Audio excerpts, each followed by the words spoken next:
But first, it's time to open up tonight's Unsolved case file. This is the part of the program where we've got stories that are incredibly tragic. Families who are searching for a sense of justice. Investigators who need help and need that tip, need some information from somewhere to help solve these cases. And tonight we're going to take you to Cleveland, Ohio. Carnell Sledge, Katherine Brown, two friends, middle of the day, meeting at the park. There's very little that is more pure, innocent, whatever you want to say about, hey, let's go meet at the park on a nice day. Sitting on a bench at the park. Shot and killed.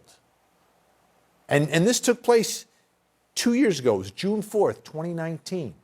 And as we sit here tonight, still no answers. Our affiliate, great affiliate, WEWS, has the story tonight.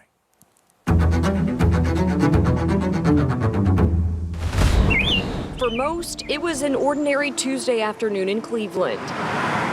Highs in the 70s with a tantalizing taste of warmer weather just on the horizon. It was kind of, summer's inching closer and closer. But for the families of Kate Brown and Carnell Sledge, there's no sense of time. It's just as raw. A day permanently tainted. Missing Kate, it hits you every single day. By a horrific crime that unfolded in the Rocky River Reservation of the Cleveland Metro Parks.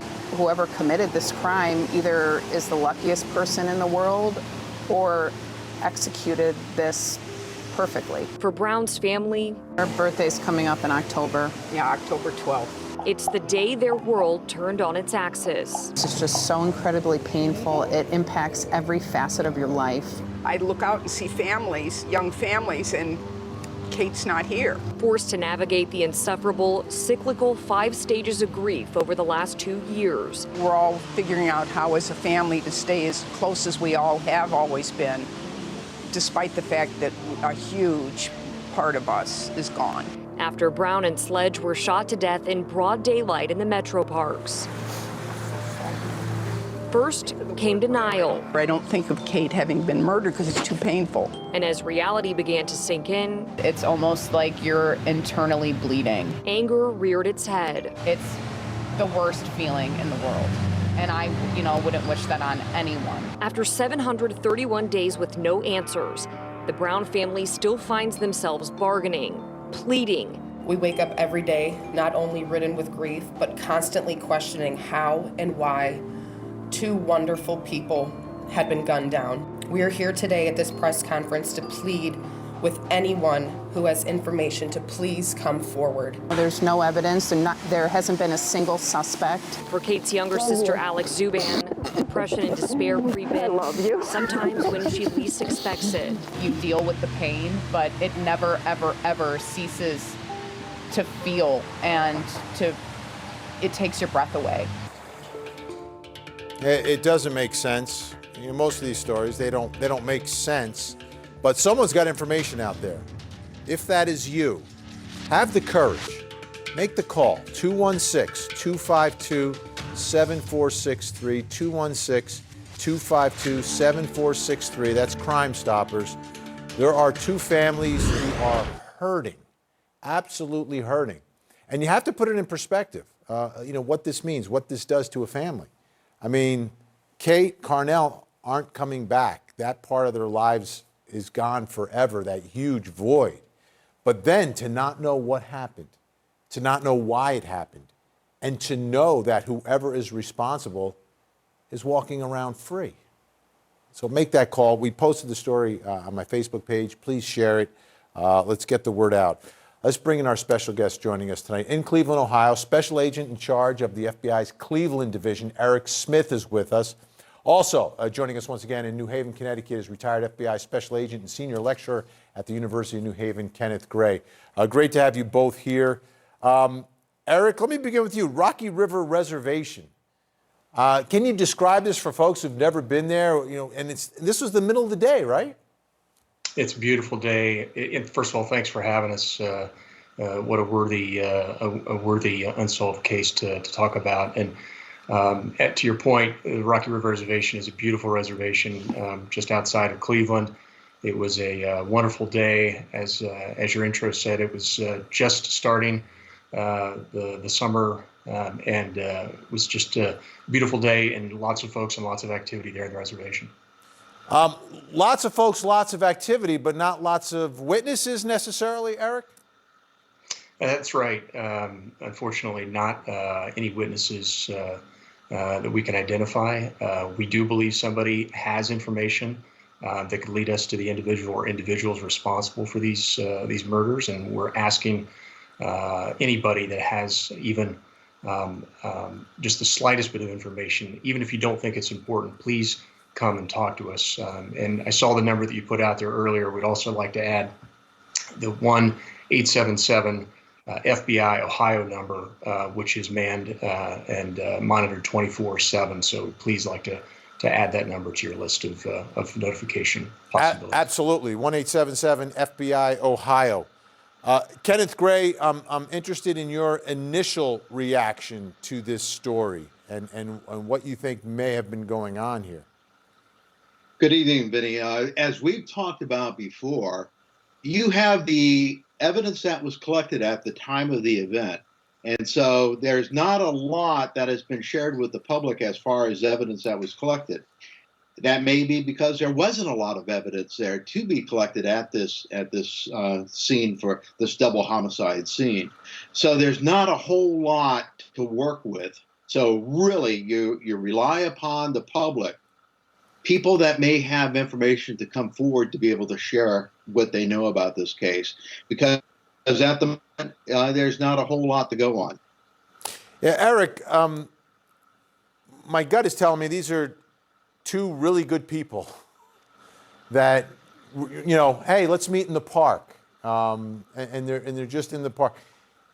In the investigation, I mean, is there anything like enemies out there, or could it be a misidentification? What are some of your thoughts, Eric, about what potentially we could be looking at here? Yeah, well, obviously we don't want to go into all the specifics to prejudice any future trial. We do know that they were only there for a very brief span of time. Between 5:08 and 5:18 is when we believe the murders actually took place. So that's a span of only 10 minutes, and we know that based on our investigation. And so, if it were a targeted attack, it would have to be somebody who would have some degree of knowledge about their whereabouts and their destinations, and we're able to trail them very quickly. In terms of motive, we want to stay away from that, I think, and we just don't want to pigeonhole the investigation at this point. Absolutely. Eric, can you share with us how police were initially called? Was it someone that saw the body, someone that heard something? How is it that police end up there at the Rocky River Reservation? Yeah, that's right. There were two kayakers that identified the bodies of Carnell and Kate, and they were actually trying to put their kayaks into the water and saw Carnell laying on the ground there, and went up for a closer investigation, identified that he was, in fact, wounded. And so they called the Metro Parks Police Department very quickly, and the police department responded within just minutes of that call. And so that's why we can specify fairly quickly the times of their murders between 5:08 and 5:18. So a very brief time that they were there sitting on the bench, just having a conversation. Kenneth Gray, we don't have the same limitations that Eric does. Obviously, Eric's involved in the investigation, and we respect that and appreciate that. But Kenneth, from your experience, they're there for like 10 minutes. I mean, to me, it's possible that perhaps someone could have been followed there, or it's completely random. So the likelihood of it being random, I would think, is very small. The shooter probably knew one or both of these individuals. Carnell Sledge worked with kids. It very well could be that by exploring his background, exploring cases that he worked on with these kids, that it may very well be somebody that had a grudge against him because of something in that past. Or it could be somebody that knew Katherine Brown. She apparently liked to go to this park. It was not her first time at the park, and so it could very well be someone that was targeting her. But the likelihood of somebody just happening upon them and picking that moment to murder two people, I would say, is pretty remote. Somebody knew these two people, one or both of these people. So as we do with all these stories, we post it on Facebook, ask you to share it, but people also post comments. And Terry tonight writing, grew up in this area and am very familiar with this area of that park. The park itself goes on for miles, and there are places where you may not see other people. I could very well see where there wouldn't be any witnesses. Eric, for us who have never been to the park, how big is it? Are there a lot of different ways in and out? It does. It stretches for quite a long way down by the river. Lots of ingress and egress locations. This lot is used, very often by runners, bikers, kayakers, and so it is it's also a location where you can actually get around some interstate traffic and use this sort of a cut through to bypass some traffic on the interstate. And so it is fairly, it's traveled fairly frequently. And so the idea that something like this could happen on a sunny day at 5 o'clock is not only brazen, but it's really unheard of in terms of that location. Mel tonight writes, so sad. I really feel for this family. A park that size, maybe no witnesses, but people talk. It's nature. Someone or some people know something. And Kenneth Gray, sometimes that's how this happens, right? Someone says something to someone else maybe breaks up with someone and they've got information, or someone else gets jammed up in the legal system on some other charges and has information. And sometimes that's where you get your breaks. Exactly. The family, Katherine Brown's family, kicked in some money to the reward money for information. So there's actually $100,000, I believe, out for information leading to an arrest in this case. That's serious money that may entice somebody to come forward that may be reluctant to do so otherwise. Absolutely. Eric, just to let people know, give us a little inside baseball on how so you get a call, what happens from there? Like, let's say someone picks up the phone tonight and they call 1-877-FBI Ohio. What's sort of the process, the protocol from call to some action? Well, the first thing they should know is that any information they provide to us is absolutely confidential, and that none of their information is going to go public. They will never be identified. And so we encourage people. We know somebody out there has the keys to solve this, and we appreciate this national exposure, and we believe that somebody outside of our area and our typical viewing area we might be able to lead us to a solution here. And so we encourage people to reach out to us, 877 FBI Ohio, just recognizing that your information, your name, everything that you tell us is going to be confidential and strictly between the caller and the FBI.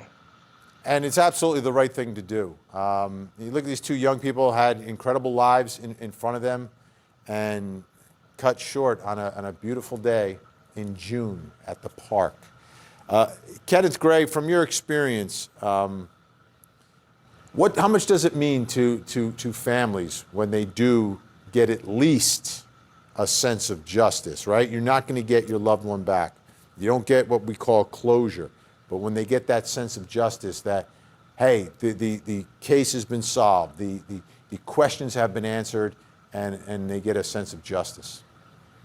Well, right now they've got this big question mark, the question mark that is hanging over them every day. They need an answer to that question mark as to why. And so it will make a huge, huge difference in both families to find out who is responsible for this. As you say, it won't bring them back, but it at least will answer those questions. And that's the heartbreak that these families go through. So, folks, that's why we do the segment. Again, any information, please call 1-877-FBI Ohio is the number. Eric Smith, we appreciate you coming on. And Eric, I'll tell you this, when we do stories here on Closing Arguments Court TV, it's not one and done. We will continue to do the story until there is justice in the case. So we thank you for coming on. Kenneth Gray, always great to see you as well. Thank you, sir. Thank you. Thank you, sir.